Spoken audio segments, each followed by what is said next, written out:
दोस्तों नमस्कार। हमने जो सिलेबस पर चर्चा शुरू की थी उसका आज 5वां भाग है। आज हम बात करेंगे, आपका जो प्रथम प्रश्न पत्र है उसमें इतिहास को शामिल किया गया है। राजस्थान का इतिहास, भारत का इतिहास और विश्व इतिहास के भी कुछ इसमें विषय शामिल हैं। तो आज की चर्चा में हम ये बात करेंगे कि इतिहास को क्यों शामिल किया गया है। मेरा आपसे अनुरोध है चर्चा को अंतिम समय तक सुनना। ये आपकी इतिहास पढ़ने के नज़रिए में बदलाव कर देगा। आप बेहतर तरीके से इतिहास में जो भी घटनाएं, जो तथ्य, जो नाम, जो सन दिए गए हैं, आप उनको सही तरीके से अप्रिशिएट करोगे और ये आपको मुख्य परीक्षा में औरों से बेहतर बनाएगा। इतिहास के, विश्व इतिहास के कुछ टॉपिक हैं, उन पे हम आज बात करेंगे। विश्व इतिहास क्यों पढ़ना चाहिए और क्या रेलेवेंसी है। हम केवल सिलेबस में जो दिए गए हैं उन्हीं पे चर्चा करेंगे। एक सामान्य जो विद्यार्थी है वो भी ये बात अगर जानेगा और समझेगा, उसके लिए भी फायदेमंद रहेगा। विश्व इतिहास का पहला जो टॉपिक दिया गया है वो दिया गया है पुनर्जागरण। पुनर्जागरण को क्यों शामिल किया गया होगा। पुनर्जागरण का मतलब है अचानक नींद से जागना। जैसे किसी व्यक्ति के जीवन में भी अगर नीरसता आ जाए, स्थिरता आ जाए, काफी दिनों तक लगातार वो नीरस बना रहता है, खुद की क्षमताओं से उसका विश्वास उठना शुरू हो जाता है, उसके जीवन में एक जड़ता आ जाती है। लेकिन कोई एक ऐसा स्पेसिफिक टाइम आता है, एक दिन ऐसा समय आता है जब वो अपनी पुरानी क्षमताओं को पुनः पहचान लेता है और पुनः नई ऊर्जा से भर जाता है, नई रचनात्मकता से भर जाता है और वो दोबारा तार्किक तरीके से सोचने की कोशिश करना शुरू कर देता है। उसमें वैज्ञानिक दृष्टिकोण का विकास हो जाता है। इसी कारण से विश्व इतिहास का जो पुनर्जागरण का टॉपिक है वो आपके सिलेबस में शामिल किया गया है। अगर स्पेसिफिकली पुनर्जागरण की बात करें, पुनर्जागरण जो पश्चिमी यूरोप के कुछ देश थे वहां की परिघटना मानी जाती है। इस संदर्भ में जो आपके टॉपिक में दिया गया है, किताबों में लिखा हुआ है कि बहुत लंबे 1000 से ज्यादा साल तक यूरोप का जो रोमन साम्राज्य था, यूनान का जो महान साम्राज्य था, वो जब समाप्त हुए, उनका विघटन हो गया, तो उसके बाद पश्चिमी यूरोप में एक जड़ता आ गई थी। लेकिन ये पुनर्जागरण की जो घटना हुई उसने पश्चिमी यूरोप की जड़ता को पुनः मिटा दिया। वहां मानववाद, तार्किकता और वैज्ञानिकता का विकास पुनः शुरू हुआ। विभिन्न कलाओं, साहित्य, इनका व्यापक स्तर पे प्रचार प्रसार हुआ और लोग पुनः, वहां के लोग नई ऊर्जा से भर गए, जिसको आप संपूर्ण विश्व में आज भी जान सकते हैं। अगर पश्चिमीकरण की विचारधारा को आपने कभी पढ़ा या सुना होगा तो वो इसी पुनर्जागरण का प्रभाव माना जा सकता है। तो आपके सिलेबस में ये क्यों शामिल किया गया है। आपके सिलेबस में इसलिए शामिल किया गया है क्योंकि आप जनता के साथ निरंतर संवाद करेंगे। जब आप सेवा में आएंगे, कटिंग एज लेवल पे काम करेंगे।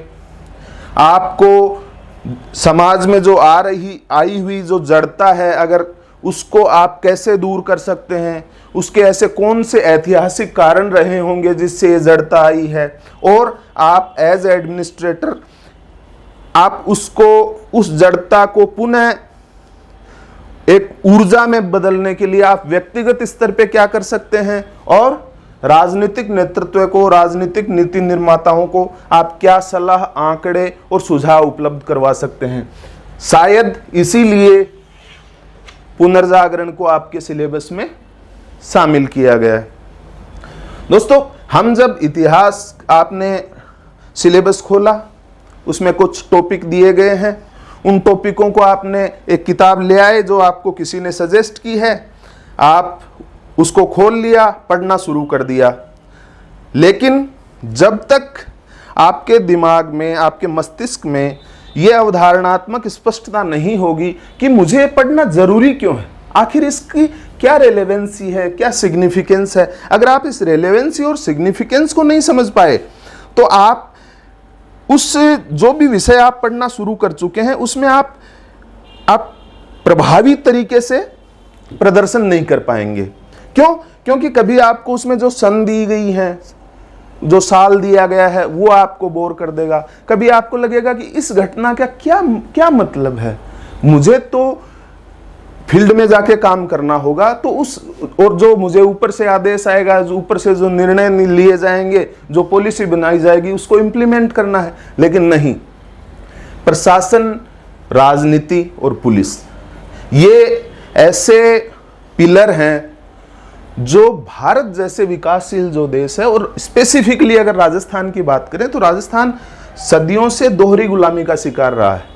तो आप पे फ्यूचर में दायित्व आने वाला है कि आप इस सोसाइटी को दोबारा पुनर्जागृत करने के लिए अपना कुछ कंट्रीब्यूशन दें, कुछ योगदान दें। दूसरा टॉपिक आपके सिलेबस में शामिल किया गया है रिफॉर्मेशन।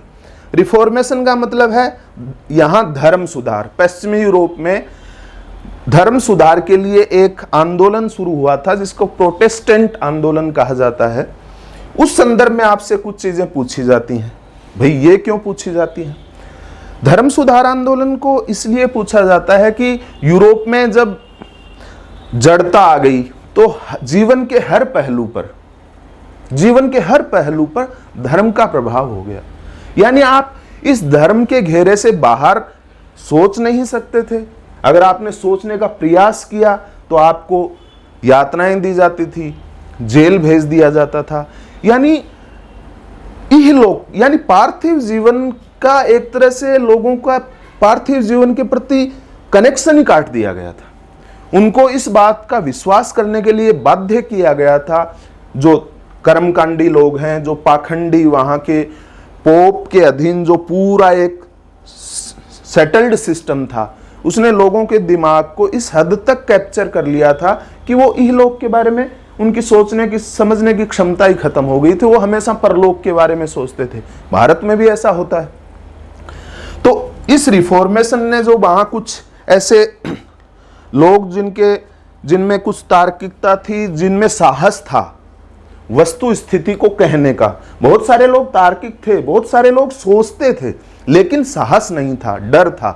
क्योंकि चर्च वहां इतना ज्यादा प्रभावशाली हो गया था राजनीति में, दैनिक जीवन में, परंपराओं में, आस्थाओं में, कि आप चर्च के खिलाफ या चर्च के जो पाखंड थे या चर्च के जो रूल्स रेगुलेशंस थे, उनके खिलाफ आप बोलने का मतलब सीधा अपने जीवन को झोंकना या जीवन को खतरे में डालने के समान था। लेकिन फिर भी कुछ क्रांतिकारी लोगों ने ऐसा सोचा, जनता में प्रचार प्रसार किया, तो ये जो धार्मिक जड़ता थी ये मिटी।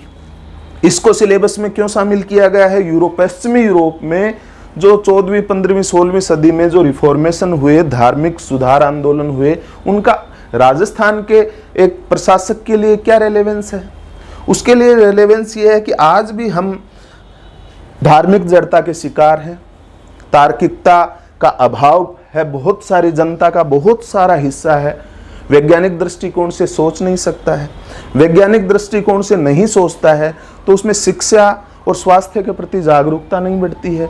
वो शिक्षा और स्वास्थ्य पर निवेश नहीं करता है। शिक्षा और स्वास्थ्य पर अगर वो निवेश नहीं करेगा तो एक सशक्त समाज और सशक्त व्यक्ति का निर्माण नहीं होता है। सशक्त व्यक्ति और सशक्त समाज सशक्त राज्य का निर्माण करते हैं, और यही बहुत सारे भारत के जो सशक्त राज्य हैं एक सशक्त संघ का निर्माण करते हैं। इसलिए आपको रिफॉर्मेशन का जो एसेंस है वो समझना जरूरी है, और आप उसको फील्ड में कैसे यूटिलाइज करेंगे, कैसे, क्योंकि आप रोल मॉडल बनने जा रहे हैं। सोसाइटी में जो लोग रोल मॉडल होते हैं, लोग उनको फॉलो करते हैं।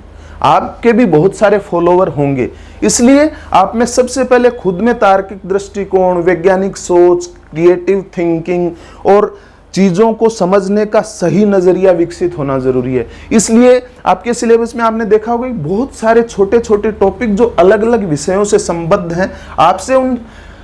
आपसे ये अपेक्षा नहीं की जाती है कि आप उनके लिए उनके विशेषज्ञ बन जाएंगे या बनना चाहिए, लेकिन आप उन टॉपिक्स के बारे में पढ़कर, समझकर उसका व्यावहारिक उपयोग अपने स्वयं के जीवन में, और आप अपने जब जिस प्रोफेशन में जाएंगे उस प्रोफेशन में उन जो आपने जो सीखा है उसका आप कैसे यूज करेंगे और सोसाइटी को आधुनिक बनाने में, दृष्टिकोण को आधुनिक बनाने में आप कितना योगदान देंगे। दोस्तों, आपको अगर चर्चा पसंद आई है तो इसको अपने जूनियर्स के साथ, दोस्तों के साथ, रिश्तेदारों के साथ जरूर शेयर करना।